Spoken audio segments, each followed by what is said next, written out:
তো সাইয়েদনা সুলাইমান বললেন, আল্লাহ, গোটা বিশ্বের সব প্রাণীকুল, পশুকুল, পক্ষীকুল, জিনকুল সবাইকে আমি একবেলা লাঞ্চ খাওয়াবো, দুপুরের খাবার। আল্লাহ বললেন, নো সুলাইমান, এটা তোমার কাজ না, এটা আমার কাজ, তুমি পারবা না। সাইয়েদনা সুলাইমান বললেন, আমার মনে বড় শখ, আমি যদি একবেলা সবারে মেহমানদারি করাইতে পারতাম, আমার কলিজাটা ঠান্ডা হয়ে যেত।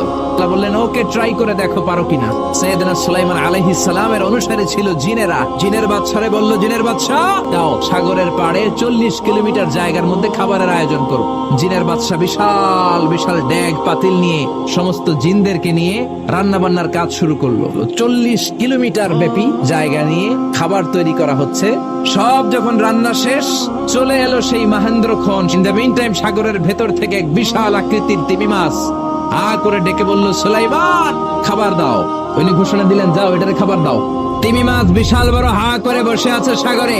জিনের বাদশা খাবার দিতে লাগলো। 1 কিলোমিটার শেষ, 5 কিলোমিটার শেষ, 10 কিলোমিটার শেষ, 40 কিলোমিটার শেষ, এখনো তিমি মাছের মুখ করা আছে না নাই। সাইয়েদনা সুলাইমান সিজদায় পড়ে গেলেন, আল্লাহর ডেকে বললেন, মাবুদ রে, আমি বুঝতে পারি না, আসলে রিজিক দেওয়ার মালিক আমরা না, গোটা বিশ্বের সবাইকে খাওয়ানোর ক্ষমতা আমার নাই, রিজিকের মালিক একজন, তিনি কে?